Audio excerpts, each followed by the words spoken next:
No matter what, don't lose your joy. Don't lose your joy. For the joy of the Lord is your strength. Good morning, everybody. It's time for Morning Manna, and I got a word for you on this morning. I'm going to talk about the acronym of joy.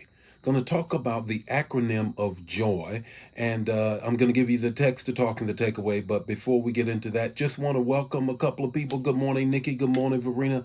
Good morning. How are you all doing on this morning? I want to raise a question, Thelma. Just want to ask the question: have you ever came close to losing your joy? Linda, have you ever came close to losing your joy? What do I mean by that? What I mean by that is, you know what? I just didn't have that want to. Just didn't have.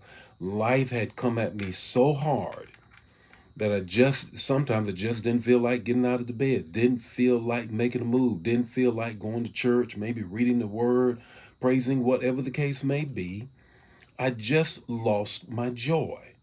Though I know that for the joy of the Lord is my strength. So I want to talk to real people this morning. I don't want to talk to anybody fake. I just want to talk to very real people who have struggled sometimes with your joy, your desire, your optimism, your wanting to go out and get the thing done and do the right thing. He said, be not weary in well doing, for you will reap if you faint not. But you got a little bit faint. Well, that's what we're going to talk about this morning.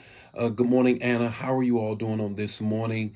Hope you had a good Valentine's Day. Hope you didn't eat too much chocolate, didn't eat too much candy, whatever the case may be, great dinner, what have you. This morning, I want to press in on the acronym of joy. The acronym of joy. 5 minutes or less, the text to talk and the takeaway. Here's the text. Philippians 4:4. Rejoice in the Lord always. And again I say, rejoice. Paul is chained to the Praetorian Guard in a Roman jail. He writes to the church at Philippi, the church that he planted, and there are all kinds of things that are going on. Euodia and Syntyche are at odds with each other. There are leaders who are celebrating him being in prison. All kinds of things are happening. But in his leadership, Paul steps up and repeats throughout almost every chapter in Philippians, 4 chapters in Philippians, tiny letter, and he says this: rejoice in the Lord always. And again, in case you missed it, again I say rejoice. I want to just talk about don't lose your joy. Don't lose your joy using the acronym JOY. J stands for journey. J stands for journey. You know what? It's not always going to be easy on this journey that we're in. But this is the promise that we have in Corinthians. He says, I will never put you in a trial or temptation or situation of which I do not give you a way to escape. Many times when joy is leaving is when you feel like I can't make it. Many times when joy is just no longer present is when you're almost about to throw your hands up. But the Lord said, he has a promise. I will never put you in a position or a trial or a temptation that I do not give you a way of escape. It's a journey. It's a journey. It's not going to happen overnight. It's a journey. The O in joy stands for this: overlook. Overlook some things.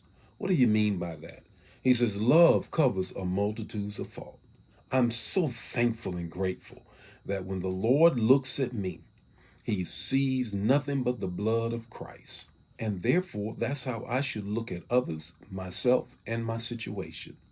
There are times when I have to overlook the mistakes that I've made, the situations I found myself in, the trials I did not win, the temptations that I yielded to. Those things tend to drain our joy because we become condemnation or get in a whole self-condemnation things. He said, now therefore there's no more condemnation for those who believe. So I don't have to beat myself up. God overlooks some things. I need to overlook some things as well in my own life. My journey, I got to overlook some stuff because the love covers a multitude of faults. Here's the third thing in our acronym of joy. Don't lose your joy. And that is, it's not about you. It's not always about you. Understand something. When you're going through, when you're dealing with things, step outside of yourself and realize that God is using you in that moment, that others might be able to grab a hold of some joy themselves and understand how they're going to get through. It's not always about you. You are a vessel that God is using in the earth. So it's a journey. You got to overlook. It's not about you. What's your takeaway this morning? Your takeaway is this. When trials come your way, James 1 and 2 already gives you the way to do it. Count it all joy. Count it all joy. I'm not talking about a false euphoria. I'm talking about a faith and confidence and a peace in God. And therefore, the joy of the Lord is my strength.